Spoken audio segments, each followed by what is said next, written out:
क्या वाकया है? देखिए, मैं राम जन्मभूमि ट्रस्ट के द्वारा मुझे निमंत्रण मिला, ऐसे चीफ इमाम होने के नाते मुझे जाना के लिए। मैं 2 दिन तक इस पर बहुत विचार करता रहा कि मुझे क्या करना चाहिए, क्योंकि मेरे लिए मेरी जिंदगी का ये सबसे बड़ा फैसला था।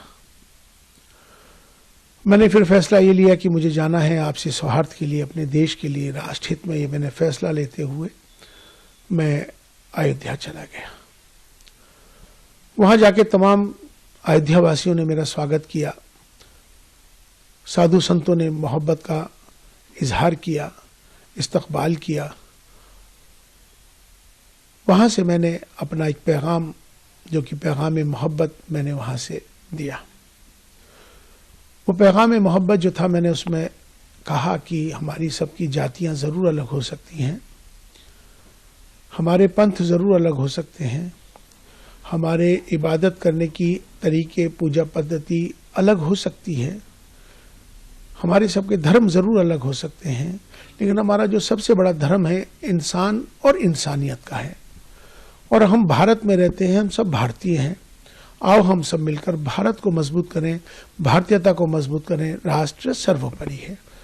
ये पैगाम मोहब्बत जैसे ही दिया, देश के तमाम सारे चैनलों पर, तमाम सोशल मीडिया पर ये मेरा वायरल हो गया।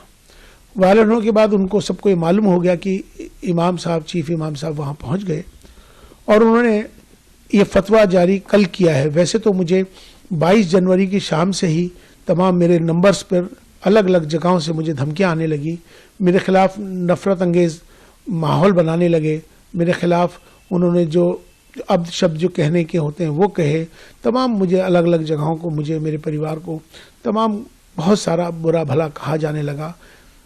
इसी बीच में कुछ फोन्स कॉल आए जिनको मैंने रिकॉर्ड कर लिया है, उनके नंबर्स, जिन्होंने मुझे जान से मारने के लिए, मुझे बहुत ज़्यादा तकलीफ देने के लिए जो इस तरह के फ़ोन आए, वो भी फ़ोन आए, माफ़ी के भी फ़ोन आए। तो लास्ट में कल रात को ही एक फतवा जारी हुआ है, जिनका नाम है मुफ्ती साबिर हुसैनी कासमी, जो शख्स एक इंस्टीट्यूट चलाते हैं मुफ्तियों का, जिनका मुफ्ती क्लासेस के नाम से उनका चलता है। मैं उनको जानता नहीं हूँ, मेरी उनसे कोई जानकारी नहीं है, लेकिन ये सोशल मीडिया के माध्यम से, वो तमाम देश भर के इमामों के माध्यम से मेरे पास अलग अलग जगहों से फतवा आना शुरू हो गया था। चूँकि उन्होंने ये, इसमें मेरा एक नंबर है, मेरा मोबाइल का नंबर उन्होंने इसमें ये मेंशन कर दिया है अपने फतवे के अंदर, जिसमें उन्होंने साफ तौर पे मेरा नंबर जाहिर करके तमाम पूरे देश के लोगों को मेरा नंबर दे दिया, इमामों को दे दिया, ये फतवा जारी कर दिया। उनसे इन्होंने कहा है कि ये माफ़ी मांग लें, मेरा बायकाट कर रहे हैं, और मुझसे उन्होंने कहा है कि आप जो है इस्तीफा दें, वरना आप अपना अंजाम सोच लें। इसमें उन्होंने 4 बिंदु इसमें बुनियादी हैं, 4 बिंदु इसमें बुनियादी हैं।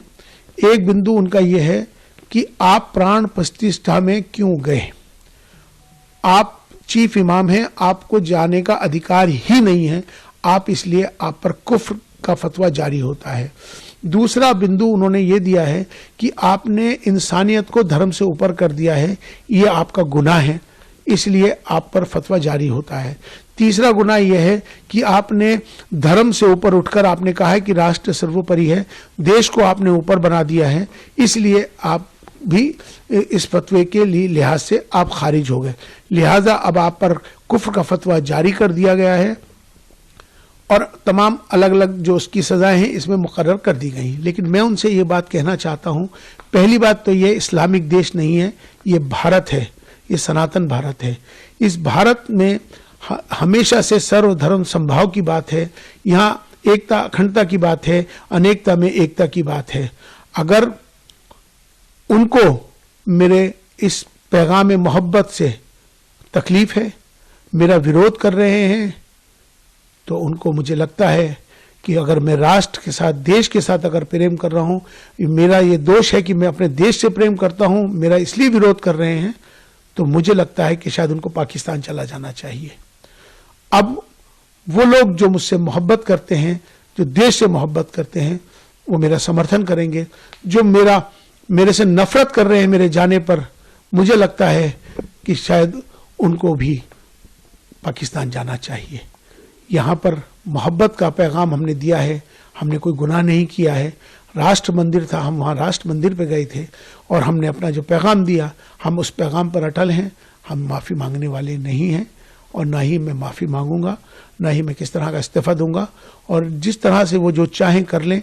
अभी उन्होंने एक स्टेटमेंट जारी किया है, उन्होंने कहा है कि हम माफ़ करने वाले नहीं हैं। तो मैं भी बता दूं कि मैं आपसे माफ़ी मांगने वाला ही नहीं हूं, क्योंकि मैंने कोई काम ऐसा नहीं किया जिससे कि कोई किसी को तकलीफ पहुंचे। मेरा मकसद है, अपना देश है, देश हमें देता है सब कुछ, हम भी तो कुछ देना सीखें। ये भाव सबके अंदर आना चाहिए। राष्ट्र सर्वोपरि है।